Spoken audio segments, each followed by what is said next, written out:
The race nobody was supposed to finish. From the beginning, it felt impossible. Not difficult, impossible. The rules said it couldn't be done. The numbers agreed. And experience warned everyone involved. To understand why this race still echoes today, we need to go back to a moment when ambition outweighed reason, when engineers chased endurance beyond logic, and when finishing was considered optional. This race was designed to expose weakness, not just in machines, but in people. It ran longer than systems were meant to survive, harder than cooling could tolerate, faster than fatigue allowed. Most teams arrived knowing the truth. Victory was unlikely. Survival was the real goal. Cars were pushed past design limits. Engines screamed for mercy. Brakes faded into smoke. Early laps felt manageable, almost deceptive, as if the race wanted participants to believe. But hour by hour, reality tightened. Oil temperatures crept upward. Gearboxes protested every shift. Drivers rotated in silence, eyes hollow, hands shaking. Engineers watched dashboards like heart monitors, waiting for signs, hoping for miracles. Failures came methodically, not all at once, one system at a time. A suspension collapse here, an electrical failure there. Each retirement felt inevitable. The methodical nature of the failures was almost clinical. The race wasn't brutal in sudden, dramatic ways. It was patient. It waited for each system to reach its limit individually, then collected its toll quietly. Engineers who had spent months preparing for worst-case scenarios found themselves watching best-case preparations unravel in sequence. Planning for failure is not the same as watching arrive on schedule. The gap between those two experiences was visible in the faces of the crews who stood by as their machines were wheeled away. Every retirement carried its own particular silence. Crew members who had dedicated months to a machine watched it stop with a kind of grief that had no appropriate outlet. There were no consolations available. The race had simply taken what was designed to take. The teams who withdrew did so with a professionalism that was almost more difficult to watch than visible despair. They packed their equipment methodically. They spoke in low voices. They did not linger, and the emptying paddock behind them made the continuing car seem more alone with every passing hour. By nightfall, the paddock thinned. Garages closed early. Hope left quietly. Only a handful of cars remained, and even fewer looked healthy. This wasn't racing anymore. It was endurance stripped bare. Every lap became a question. Should we continue or accept reality? Most teams chose wisdom. They stopped, but one car didn't. Not because it was strongest, but because someone believed it could survive. And that belief was about to be tested in ways nobody anticipated. As the night deepened, logic faded.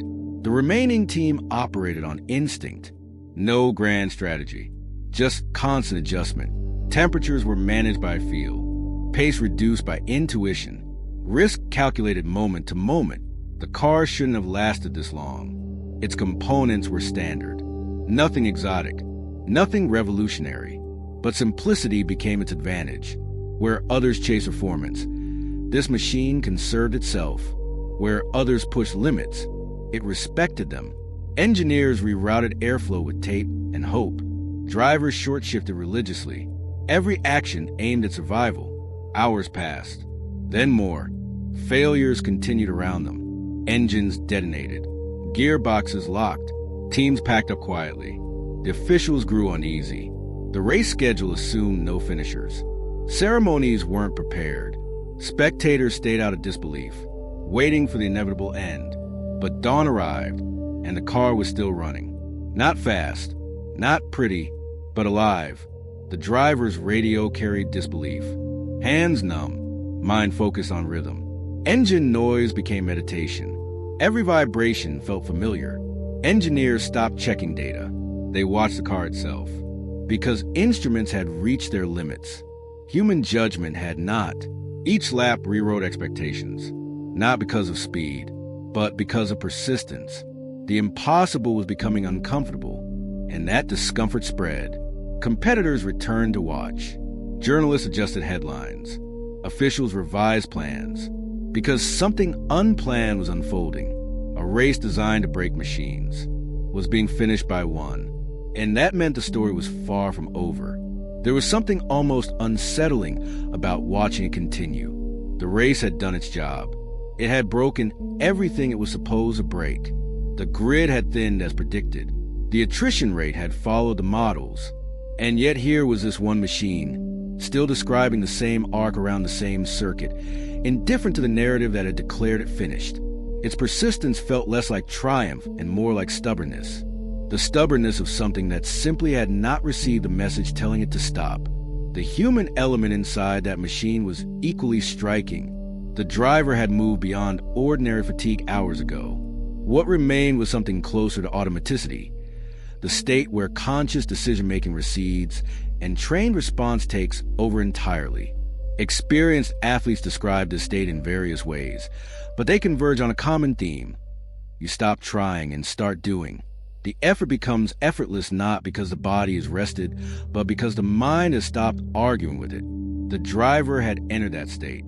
The car, in its own mechanical way, had two exhausted systems running on the last of their reserves, keeping each other going through some combination of necessity and momentum. As the final hours approached, exhaustion replaced fear. The driver moved automatically. Brake, turn, accelerate, repeat. Mistakes became more dangerous than mechanical failure. Fatigue blurred judgment. Muscle memory carried responsibility. Inside the car, heat pressed inward. Air felt thin. Time stretched. Engineers spoke less. Every unnecessary word felt risky. Silence became protection. The car showed signs of age. Oil pressure wavered. Suspension sagged slightly under load. But it held. Not because it was perfect, because it was consistent. Consistency became the new victory condition. Officials debated intervention. Should a race without competitors continue? Should rules adapt? But rules had already been broken by persistence. Spectators lined the barriers again, not cheering, watching quietly. They understood they were witnessing something rare. Not speed, not dominance. Endurance. The final hour felt unreal. Every lap counted backward. Every sound was inspected for meaning. The driver stopped thinking in laps.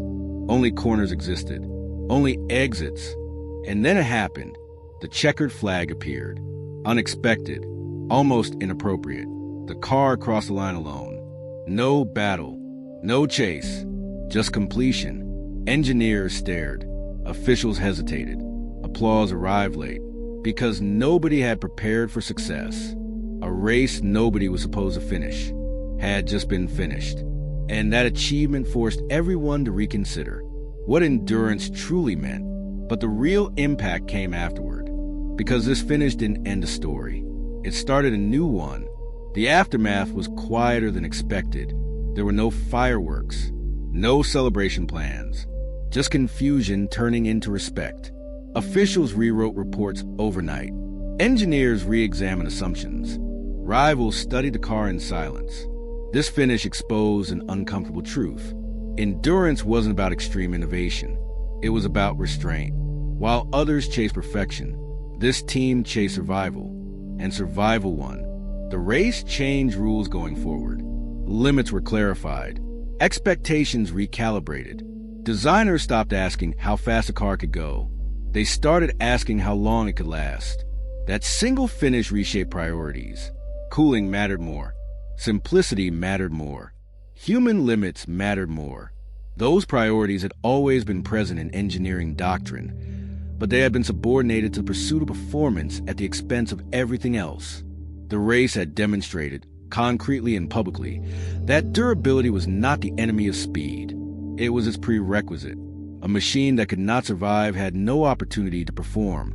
That insight, obvious in retrospect, had been systematically ignored in the chase for lap times. The finish did not just reward one team. It corrected an entire field's assumptions. The car itself faded into history, but its lesson did not. Because sometimes, progress isn't breaking records. It's proving that patience can outlast ambition. A race nobody was supposed to finish. Reminded the industry why endurance exists at all. Subscribe to join the journey. The